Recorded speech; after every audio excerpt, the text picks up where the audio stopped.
One more praise to Yahweh Shemel Shah, double line to the Apostle GMS. Alright, I'm now Alec coming in the video. We continue in this show. I'm almost done with this aspect of the assembly. So soon we're going to move on to the next part. So as always, start off with the scripture. Back in Genesis 49, but I'm going to go right to the point. Genesis 49:5, Simeon and Levi, brethren, instruments of cruelty on their habitations. O my soul, come not into the secret, unto the assembly. Mine honor, be not thou united. So, let's continue on with the aspects of this assembly. Then the next part we're going to go into, be not thou united. Now obviously it's talking about don't be united in their assembly, but there's other aspects of it too. But let's go into this thing about the assembly. Now these are the last two paragraphs of this document here. Okay, it says the Pt.13 dances are considered more powerful than Rada. The steps are violent and include the thrusting of the chest and high lifting of legs to create tense dances and fast-paced running and jumping. Now we went into aspects of that in the last part when I showed you toward the end of the video with the person that was doing the dance to Ogun. As a matter of fact, let me read a little bit more. Dunham describes the Pt.13 ceremony to be more violent and negative, while the Rada ceremonies are beneficent and positive, which is all, going off. It's wicked. Though her description may be extreme in calling one positive and one negative and the other positive, she does highlight the difference between the ceremonies and the dances. The Rada dances are more calm and orderly than the fiery Pt.13 dances, and that's true. We showed you the Rada right dances in the beginning, and they were doing the shoulder movements and the three-step movements. So I'm gonna go back to that, what I showed you in the last part, and I'm gonna show you something new. As a matter of fact, I'm gonna show you another Ogun video. This is a new one. I didn't show you this one in the last video, but the same type of video.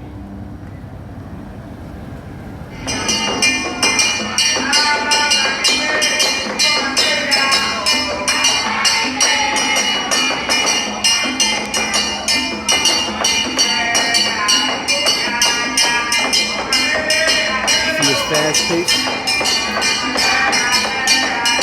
more fiery.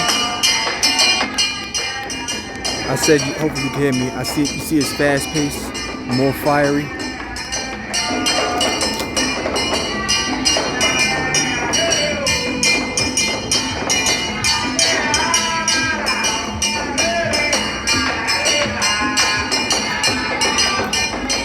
And remember, Ogun is depicted as being a warrior. And he has a weapon in his hand.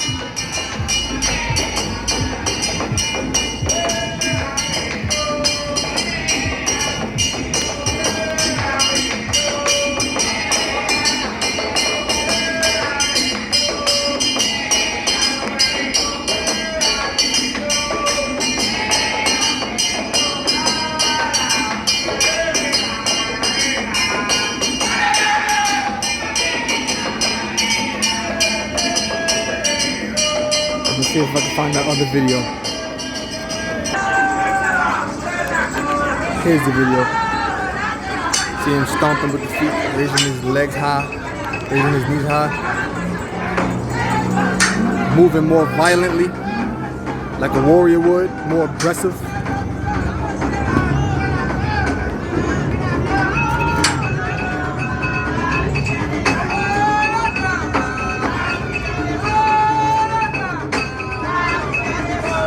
The example of the Pt.13 dances. I showed you the example of the Pt.13 dances, which I showed you showed you this video briefly in the last part. So this is a good example. So that's enough of that, since I already showed you. You don't really see him beating on his chest. He probably does it throughout the duration of this video, but that's all you really need, because he gave a good enough. This is a good enough representation of what that document had stated.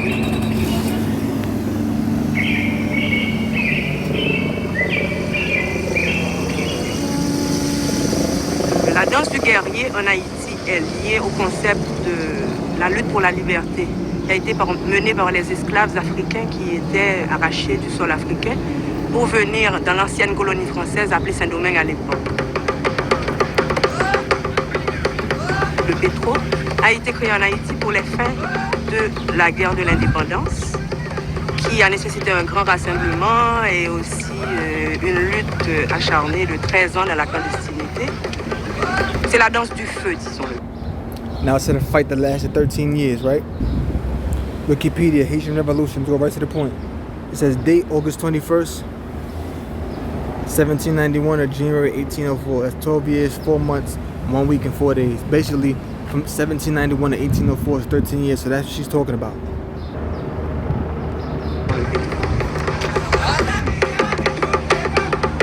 See, it said the Petro is a fire dance. It said that. Red voodoo, Petro voodoo, honors Ogun. C'est la danse du feu, disons-le. See?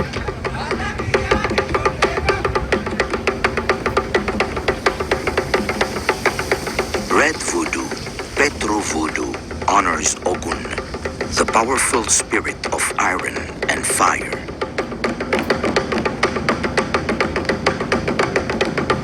In voodoo, the spirit reigns.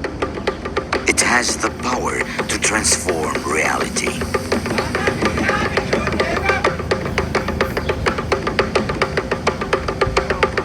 Red voodoo was an important catalyst during the first slave uprising in Haiti, led by Boukman. In 1791, Boukman used the dance of the Petro ceremony to stimulate the spirit of rebellion in the people, the spirit of Ogun. So, see, it said Boukman, who was said to have, I'm gonna get some information on him real quick. Dutty Boukman died in November 1791, was an early leader of the Haitian Revolution. Born in Senegambia, present-day Senegal and Gambia.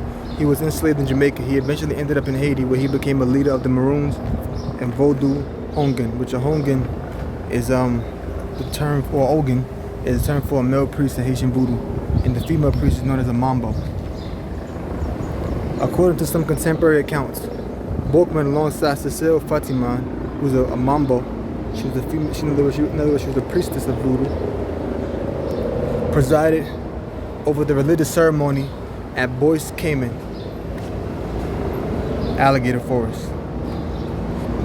Was the site of the first major meeting of enslaved blacks, during which the first major slave insurrection of the Haitian Revolution was planned.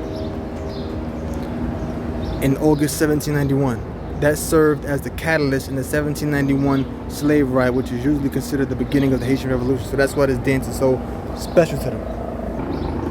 It was said to have been a dance to rouse up the people, to rouse up the fiery, aggressive, warlike spirit within the people.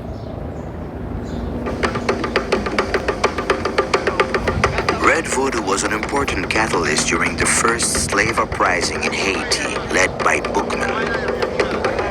In 1791, Boukman used the dance of the Petro ceremony to stimulate the spirit of rebellion in the people.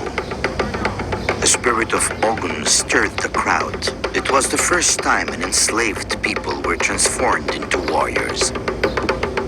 Pendant les rituels Petro, on utilise aussi parfois la poudre à canon, parce que ça rappelle les guerres d'indépendance, les canons, l'invincibilité que les esclaves cherchaient avant They d'aller. used certain things to remind them of that time. Ils pratiquaient les rituels Petro pour se renforcer spirituellement et physiquement. Il y a toujours le rouge. It's red voodoo. That's what the narrator is saying. They said they used gunpowder during Performing the dance of Ogun, Haitian warriors obtained their freedom and their country. See? So the narrator was saying red voodoo. Now the dances that she was doing wasn't the dance to Ogun that we saw in previous videos,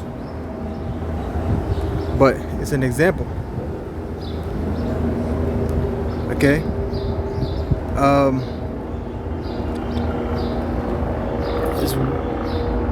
It's one more thing I want to show, but I'm gonna make that on will I do that for part 2?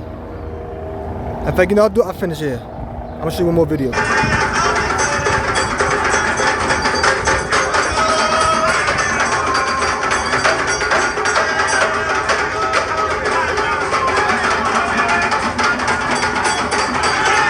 see the images of the saints painted. You see the images of the saints painted on the walls.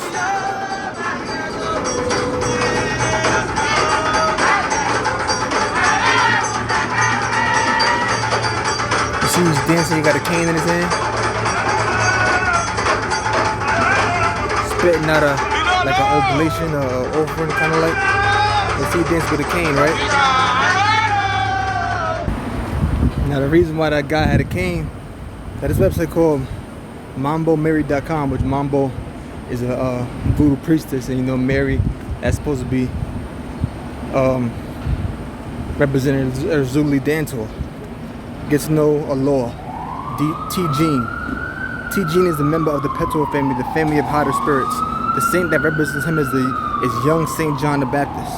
He is called T-Gene Pt.13 and T-Gene Dantor. He is the son of Ezeli Dantor, the mother of the Pt.13 nation. He is also her lover. The Loa have complicated love lives. When T-Gene comes in possession, he give him a walking stick, a straw hat, and yellow and red scarves. He loves to dance and jump around. He is a fiery spirit who will eat fire and use fire to heal people at a fete. Okay? And a fete is supposed to represent a voodoo day of the dead. Now, if you go back real quick, it said heal people, right? Watch. He's gonna spit out that libation on that guy.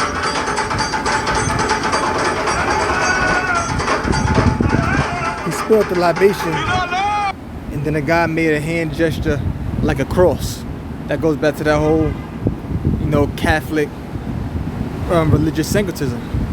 But you see, he made a hand gesture like a cross, as if he spit that libation on him and he healed them. Now it said he would eat fire, but of course he's not doing that. But they aren't doing that here. But the libation is like a drink offering. Sometimes people will pour it, sometimes they'll spit it out, and that's an example. And as you can see, that guy has a yellow scarf, right?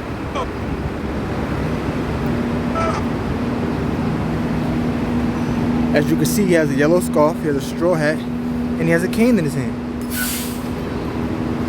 I'm kind of like pausing it to get him to move a little bit so you can see it clearer. Let me read the last portion of that document. We can end it there.